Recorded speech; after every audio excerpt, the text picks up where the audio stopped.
या कुंदेन्दु तुषार हार धवला। देश में शिक्षा के जिन संस्थानों को सरस्वती का मंदिर माना जाता रहा,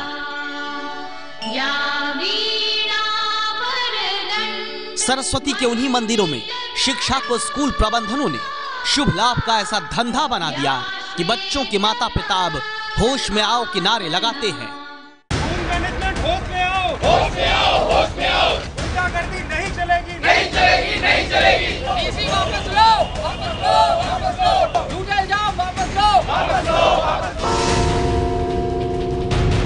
इंसाफ की डगर पे जिन स्कूलों में बच्चों को इंसाफ की डगर पर चलने की शिक्षा दी जाती रही, नेता तुम ही हो कल के। इंसाफ की डगर पे बच्चों दिखाओ चल के, ये देश है तुम्हारा, नेता तुम ही हो कल के। अब देश के स्कूलों ने इंसाफ की गुहार लगाने के लिए स्कूली बच्चों के माता पिता को मजबूर कर दिया। दिल्ली से सटे गाजियाबाद के वसुंधरा में एमटी स्कूल के बाहर फीस बढ़ने के विरोध में अभिभावक प्रदर्शन कर रहे हैं, क्योंकि हर साल अप्रैल का महीना आते ही स्कूल की फीस जिंदगी की टीस बन जाती है। क्योंकि हर साल अप्रैल का महीना आते ही शिक्षा की देवी सरस्वती के मंदिरों पर लक्ष्मी का ग्रहण लग जाता है। क्योंकि हर साल अप्रैल का महीना आते ही शिक्षा देने के नाम पर बच्चों को बंधक बनाकर संगठित लूट का शैक्षिक अपराध शुरू हो जाता है। ये तस्वीरें देखिए, गाजियाबाद के सेंट टेरेसा स्कूल के बाहर की हैं। रामनवमी के नाम पर 2 दिन की छुट्टी मना रहे इस निजी स्कूल के बाहर विरोध की तख्ती लेकर बच्चों के माता पिता नारेबाजी कर रहे हैं। फीस के नाम पे लूट बंद करो, बंद करो, बंद करो। फीस के नाम पे लूट बंद करो, बंद करो, बंद करो। अंदर सुरक्षा कर्मियों की फौज खड़ी है और बाहर इसी स्कूल में अपने बच्चों को पढ़ाने वाले माता पिता इंसाफ की गुहार लगा रहे हैं।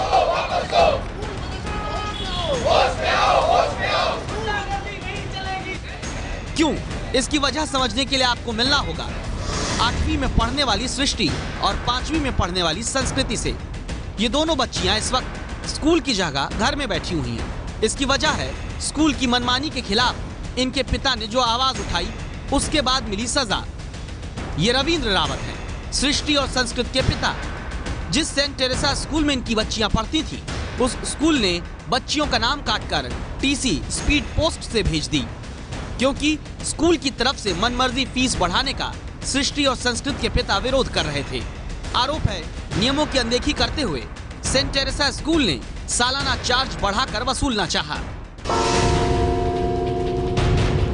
स्टेट गवर्नमेंट का 2010 का शासनादेश का ऑर्डर है जो कहता है कि एनुअल चार्जेस नहीं लेने हैं और डेवलपमेंट चार्जेस के ऊपर कोई बात है ही नहीं, उसका जिक्र ही नहीं है। कॉशन मनी नहीं लेनी है, जो कि आप सबको पता है 1-1 लाख रुपए रेट बन गया है एक तरीके से गाजियाबाद में। यानी फीस के नाम पर जैसा स्कूल चाहे वैसा भरो, वरना बच्चियों का नाम काट दिया जाएगा। स्कूल की इस मनमानी को अगर दूसरे तरीके से देखा जाए तो लगता है जैसे अपराधी कहता हो तुम्हारा बच्चा मेरे कब्जे में है, सलामती चाहते हो तो फिरौती दे जाओ और देखो पुलिस को खबर ना करना, वरना बच्चे की जान पर खतरा होगा। इसीलिए अब रविंद्र रावत अपने साथ उन दूसरे अभिभावकों को एकजुट कर रहे हैं जो स्कूलों की मनमर्जी से त्रस्त हो चुके हैं। गाजियाबाद की डीएम निधि केसरवानी तक शिकायत पहुंचाई जा चुकी है। डीएम ने एबीपी न्यूज को बताया जांच के बाद सख्त कार्रवाई की जाएगी। उनके खिलाफ एनओसी उनकी जो उनको जारी हुई है, मान्यता जो उनको प्राप्त हुई है, उसकी संस्तुति उसको रद्द करने की संस्तुति करते हुए शासन को भेजा जाएगा। एक स्कूल पर कार्रवाई हो भी जाए, लेकिन देश में ऐसे तो सैकड़ों हजारों स्कूल हैं जहां सिर्फ उन्हीं की मनमानी चल रही है। देखिए एबीपी न्यूज संवाददाता गौरव श्रीवास्तव जब गाजियाबाद के वसुंधरा सेक्टर 1 के एमईटी स्कूल के बाहर पहुंचे तो वहां बड़ी तादाद में अभिभावक प्रदर्शन करते मिले। स्कूल की मनमर्जी फीस वसूली के कारण लाचार कर दिए गए ऐसे ही एक पिता हृदयेश त्यागी हमको मिलते हैं, जो अपने हाथ में फीस के मुद्दे पर स्कूल की संगठित लूट का कच्चा चिट्ठा लेकर खड़े हैं। ये खुद उनकी बच्ची का डेटा है। जब उनकी बच्ची 2009 में फर्स्ट क्लास में आई थी पढ़ने और आज जब 2017 में वो 9वीं क्लास में पहुंच चुकी है। और हम आपको फीस का फासला दिखाना चाहेंगे कि किस तरीके से जैसे मुंबई में रहने वाले अजय सिंह के परिवार से मिलिए। 5 लाख सालाना कमाने वाले अजय सिंह का बेटा अभी 12वीं क्लास में गया है। 2 लाख रुपए बच्चे की पढ़ाई पर ही इनके खर्च हो जाते हैं। बताते हैं बेटे की फीस 1 साल में 4000 रुपए बढ़ा दी गई। स्कूल से फरमान आ जाता है, इतनी फीस हो गई है, भर दो। अचानक इतना पैसा जमा करने के लिए उधार लेना पड़ता है। अब जैसे यहाँ पे ट्यूशन फीस है 11th का 16,000 अप्रॉक्स 300 के आसपास 16,300 है। जब हम 12th में गए उसी स्ट्रक्चर को 19,000 के आसपास हो गया। लगभग 3,000 आपका खाली ट्यूशन फीस ही बढ़ गया। अब इसी हिसाब से टर्म फीस जैसे 2,000 है तो 2,200 हो गया, मैगजीन हो गया, कॉसेज डिपॉजिट हो गया, कंप्यूटर फीस हो गया। लगभग हर चीज होता है कि भाई 33,500 से लेके सीधा 36,900 हो गया। यानी दिल्ली से लेकर मुंबई तक, उत्तर प्रदेश से लेकर देश के हर हिस्से में फैले निजी स्कूल अपनी मनमानी चला रहे हैं। अब सवाल उठता है, क्या कोई सरकार कुछ भी नहीं कर रही? नहीं, ऐसा नहीं है। देश में दिल्ली, राजस्थान, तमिलनाडु, महाराष्ट्र और गुजरात में स्कूल फीस तय करने का नियम बना हुआ है। गुजरात में तो पिछले ही महीने सरकार ने नया कानून बनाया है, जिसके मुताबिक प्राइमरी स्कूल 15,000 रुपए, सेकेंडरी स्कूल 25,000 और हायर सेकेंडरी स्कूल 27,000 रुपए से ज्यादा सालाना फीस नहीं ले सकते। फीस के मुद्दे पर जो कानून गुजरात में तोड़ेगा, उस स्कूल को पहले 5 लाख रुपए जुर्माना, दूसरी बार 10 लाख रुपए जुर्माना और तीसरी बार स्कूल की मान्यता तक रद्द की जाएगी। अब उत्तर प्रदेश भी स्कूल फीस की मनमानी पर लगाम लगाने की तैयारी करने वाला 6ठा राज्य बनने जा रहा है। यूपी में माध्यमिक शिक्षा विभाग ने फीस की सीमा तय करने के लिए अध्यादेश का ड्राफ्ट तैयार किया है।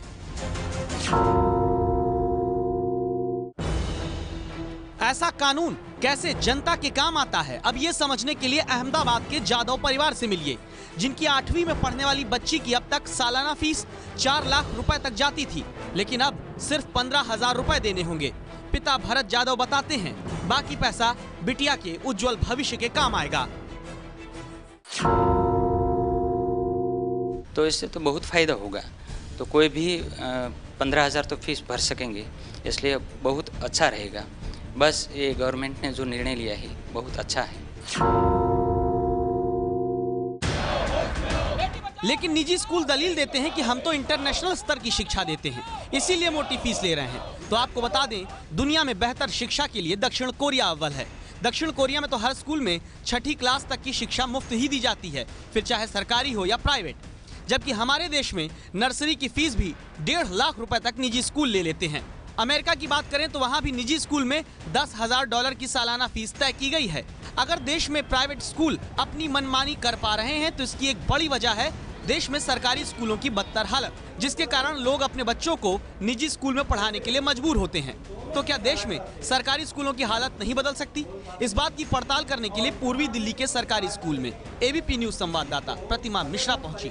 इस स्कूल को देखकर लगता ही नहीं कि ये कोई सरकारी स्कूल हो सकता है।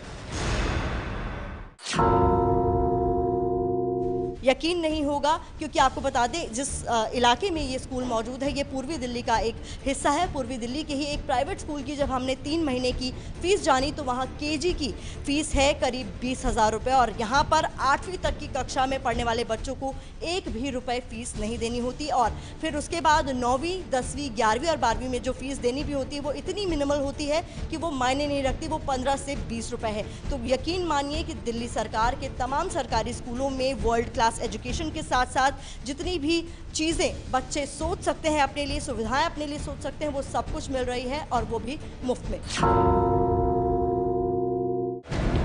मतलब सीधा सा है कि देश में अगर निजी स्कूलों की फीस पर संगठित लूट को रोकना है तो न सिर्फ सरकारों को स्कूल की मनमर्जी पर लगाम लगाने वाला कानून बनाना होगा, बल्कि देश में सरकारी स्कूलों की हालत भी जैसे दिल्ली में बदी वैसा बदलाव लाना जरूरी होगा। यकीन मानिए, जिस दिन देश के सरकारी स्कूल निजी स्कूलों को टक्कर देने लगेंगे, उस दिन फीस के फंदे से देश आजाद हो जाएगा, सरस्वती पर लक्ष्मी का ग्रहण खत्म हो जाएगा। ये है एबीपी न्यूज, आपको रखे आगे।